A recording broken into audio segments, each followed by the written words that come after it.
In a remote village nestled deep within the mountains, there was a tale that no one dared to speak aloud. The villagers believed in things unseen, spirits, curses, and the power of words. But among them, the story of an incantation, the whisper of the forgotten, was the most terrifying. It was said that those who spoke the ancient words would summon a force far older than time itself, a force that fed on the deepest fears of those foolish enough to awaken it. Amira, a young woman with a heart full of curiosity, had heard fragments of the tale from the elders. They warned her not to dig too deep, for the incantation was not just a myth but a living curse. But Amira was not one to believe in superstitions, and the more they warned her, the more intrigued she became. One autumn evening, as the wind howled through the twisted trees, Amira found herself in the village library. The building was old, crumbling at the edges, and rarely visited. Dust covered the ancient books, and cobwebs stretched across the wooden beams. She had come to look for the forgotten history of her village, but instead stumbled upon an old, leather-bound book in a section she had never noticed before. The cover was marked with symbols she did not recognize, and the pages inside were brittle, as if they might disintegrate if handled too roughly. As she flipped through it, her breath caught. There, in the middle of the book, was the incantation. The words seemed to shimmer on the page, glowing faintly in the dim light. Despite the chill that ran down her spine, she couldn't resist. Her voice barely a whisper, she read the words aloud. Velkori Sumnari Lothar. As the last syllable left her lips, the room fell eerily silent. The wind outside stopped, and even the creaking of the old library ceased. A deep, unnatural cold seeped into the room.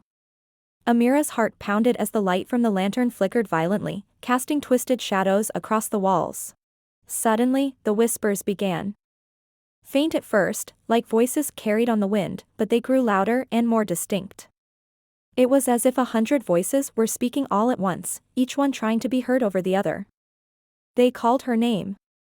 Amira. Amira. Her skin prickled, and she dropped the book, stumbling backward. The whispers didn't stop. They were all around her, inside her head, growing louder, more frantic. The temperature dropped further, and she could see her breath in the air. A thick fog began to pool around her feet, snaking up her legs like icy fingers. Panic surged through her as the shadows in the room started to shift. They moved independently, crawling across the walls and floor, twisting into grotesque shapes. From the corner of her eye, she saw something moving. Slowly, dread creeping into her bones, she turned to face it. A figure stood at the far end of the room, shrouded in darkness.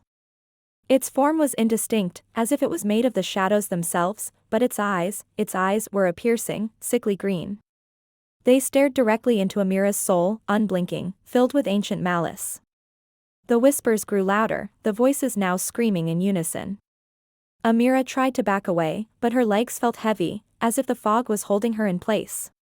The figure took a step forward, its movements slow and deliberate, as though savoring every moment of her terror. With each step it took, the room seemed to grow darker, the shadows consuming the light until all that remained was the faint glow of its eyes. Amira's heart raced, and she tried to scream, but no sound came out. Her throat was tight, as if invisible hands were choking her. The figure stopped just a few feet away, towering over her. Its face was still hidden in shadow, but she could feel its gaze piercing through her. The whispers stopped suddenly, and the silence that followed was more terrifying than the noise had been. Then, it spoke. Its voice was a low, guttural rasp, like the sound of stone scraping against stone.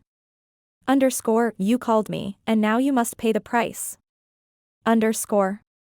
Before she could react, the figure lunged at her, its shadowy form enveloping her like a shroud.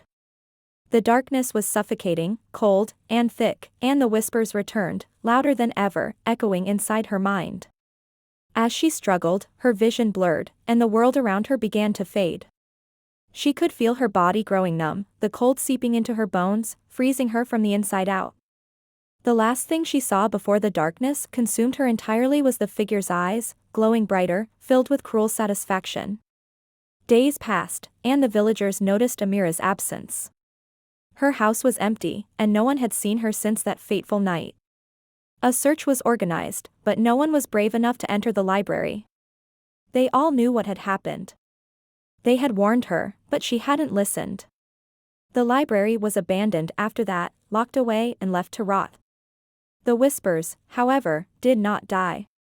Late at night, if the wind was just right, some claimed to hear them, the faint, distant echoes of voices calling out from the darkness. And sometimes, if you listened closely, you could hear Amira's voice among them, begging for release, trapped in the void with the creature she had summoned. But no one dared to answer. For the whisper of the forgotten was not just an incantation, it was a curse, and once spoken, it could never be undone.